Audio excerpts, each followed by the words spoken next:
बिस्मिल्लाहिर्रहमानिर्रहीम।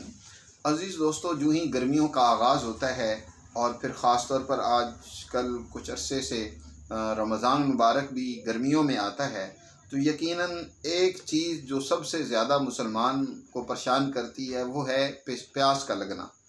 बहुत सारे लोग तो ऐसे ही हैं जो शिकायत करते हैं कि मुझे प्यास इतनी लगती है कि खाने को दिल नहीं करता, हर वक्त दिल करता है पानी ही पीता रहूं। मेरे अजीज़ दोस्तों, इसकी एक बात तो ये समझें कि प्यास असल में पानी से नहीं बुझती, बल्कि प्यास हमारे जिस्म के अंदर मौजूद रतूबात जो होती हैं, मैदे की रतूबात, वो जब इखराज पाती हैं तो उससे दर हकीकत प्यास बुझती है।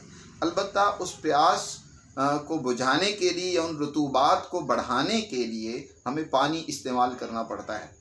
और प्यास की शिद्दत उस वक्त होती है जब जिस्म के अंदर खुश्की हद से बढ़ जाती है। आप देखें, ज़मीन जब खुश्क हो जाए तो वो फटने लग पड़ती है, पानी को तलब करती है।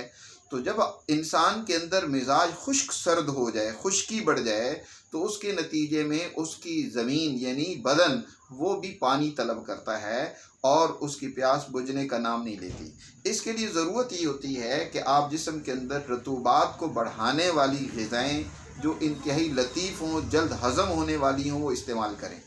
इसके साथ साथ मैं एक कहवा आपको बताता हूँ। इंशाअल्लाह आप रमज़ान में गर्मियों में इस कहवे को इस्तेमाल में रखें, आपका ये मसला प्यास के ज़्यादती वाला ये इंशाअल्लाह अल्लाह के फ़ज़ल से दूर हो जाएगा। आपने 3 चीज़ें लेनी हैं। गोले सुर्ख ईरानी लेने हैं, यानी सुर्ख फूल ईरानी वो ले लें, आप ताज़ा ले लें तो ज़्यादा अच्छा है। और इसके साथ आपने सफ़ेद ज़ीरा लेना है और तीसरी चीज़ आपने सब्ज़ इलायची ले लेनी है। इन 3 चीज़ों का कहवा बनाएं और कहवा बनाकर आप इसको इस्तेमाल करें।